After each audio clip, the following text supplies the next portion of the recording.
Growing up as a white Christian conservative in the United States, ever since I was a kid, I was taught to have this blinding, unwavering loyalty, fealty to Israel. I was conditioned to believe that Israel was the promised land and the Israelis were God's chosen people, and all the Arabs surrounding Israel just wanted to annihilate them and wipe them completely off the map. We were taught that Muhammad was a false prophet and those who were worshiping to Allah were worshiping to the wrong God.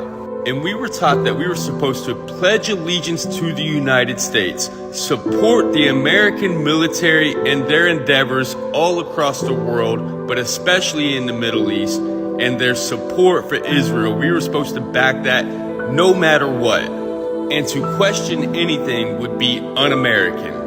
But now that I'm older and we have access to the world at our fingertips and I can see with my own two eyes what is going on, I began to question everything.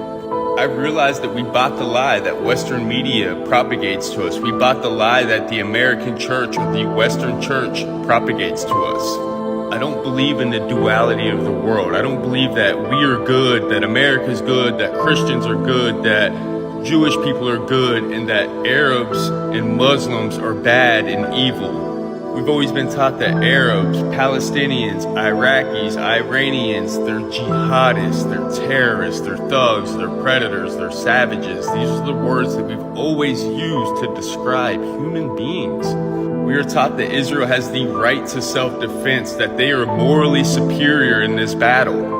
But I now realize that he who controls the media controls the masses, and Israel has the power to not only control the narrative, but to control the way that the war is fought.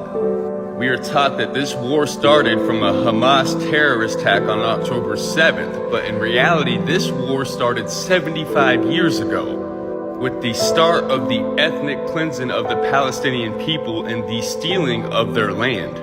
One thing I've learned about the US and other imperialist and colonizing nations is that they love to put their foot on other people's neck and then act shocked when they fight back.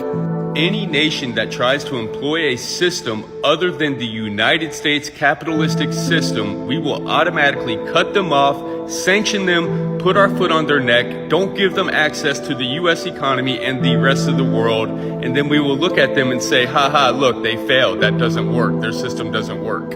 And we're supposedly the wealthiest nation in the world, but we've got millions in prison, we've got millions on the street homeless, we got millions without health care. And we say to the rest of the world that we're morally superior and our system's the best. And when our own people begin to question it and speak out against it, we are told that we are unpatriotic and un-American. And if we don't like it, go to those other countries whose system doesn't work because America has her foot on their neck. I've had to do so much deconstruction and deprogramming of everything that I've ever been taught, everything that I've ever been indoctrinated with living in the South of the United States. We love to say that we are all human. We claim that all lives matter, yet we're still supporting the bombing of innocent civilians. I've said it since day one, and I'll say it again. I will always stand on the side of the oppressed and free Palestine.